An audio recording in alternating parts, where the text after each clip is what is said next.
నాయకులు ప్రధానమంత్రి గౌరవ ప్రధానమంత్రి శ్రీ నరేంద్ర మోదీ గారు బడ్జెట్లో ఈ రోజున 15,000 కోట్ల రూపాయలు అమరావతి కోసం రిలీజ్ చేసినందుకు సహృదయంతో మనస్ఫూర్తిగా కూటమి తరపున మా అందరి తరపున కూడా వారికి ధన్యవాదాలు తెలియజేస్తాం అధ్యక్ష. To honourable prime minister Shri Narendra Modiji, we are grateful to you sir for releasing the funds and will be eternally indebted to you sir. అలాగే భవిష్యత్తులో అధ్యక్ష చంద్రబాబు గారు కూడా చాలా స్పష్టంగా చెప్పారు నిన్న, ప్రభుత్వంలో భాగస్వామ్యంలో ఉన్న కార్యకర్తలు కానీ మా సహచర ఎమ్మెల్యేలు కానీ మీరు వ్యక్తిగతంగా ఏ తప్పులు చేసినా అది ప్రభుత్వం మీద పడుతుంది. అలాంటి తప్పులు జరగకుండా చూసుకోండి.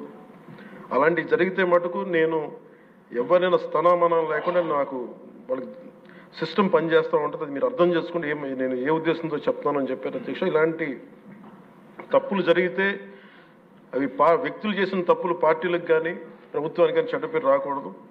దాన్ని ఎలా హ్యాండిల్ చేసుకోవాలో జనసేన పార్టీ తరఫు నుంచి నేను మా వాళ్ళందరికీ కూడా ఒకటే తెలియజేశాను. మీరు వ్యక్తిగతంగా కనుక ఏదన్నా చేసి అది కూటమి ప్రభుత్వానికి ఇబ్బంది కలిగితే నేను వారిని వదులుకోవడానికి సిద్ధంగా ఉన్నానని చెప్పి చాలా స్పష్టంగా తెలియజేశాను అధ్యక్ష. అది మీరు ఇసుక విధానాల్లో కానీ మైనింగ్ విధానాల్లో కానీ ఏ రకంగానా సరే గత ప్రభుత్వం చేసింది కదా మేము కూడా చేస్తామని ఎవరన్నా నాకు జనసేన పార్టీ తరఫు నుంచి ఎవరన్నా సరే ఉంటే వారిని నియంత్రించే బాధ్యత, వారిని సరిచేసే బాధ్యత మేము తీసుకుంటాం. అలాగే చట్టపరమైన తప్పు జరిగితే చట్టపరంగా ఎలాంటి చర్యలు తీసుకోవాలో అది మాకు కూడా అప్లై చేయండి, నాతో సహా. మేము తప్పు చేస్తే నాతో సహా ఆ చట్టాలు నాకు కూడా అప్లై చేయండి. ఎవరు దీనికి అతీతులు కాదు. దీనికి ముఖ్యంగా ఈ 5 సంవత్సరాల కాలం ఇది హాలిడే కాదు ఎవరికి. మన ముఖ్యమంత్రి గారు కూడా చెప్తా ఉన్నారు,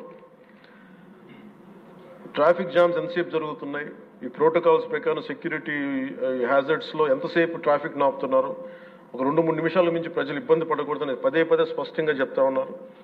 అలాగే మన ఎస్కార్ట్ సెక్యూరిటీ వల్ల సామాన్య ప్రజలు ఇబ్బంది పడకూడదని మాకు దృష్టికి తీసుకొచ్చారు. ఖచ్చితంగా దాన్ని మా కింద అధికార యంత్రాంగాన్ని మొత్తానికి తెలియజేశాను సార్.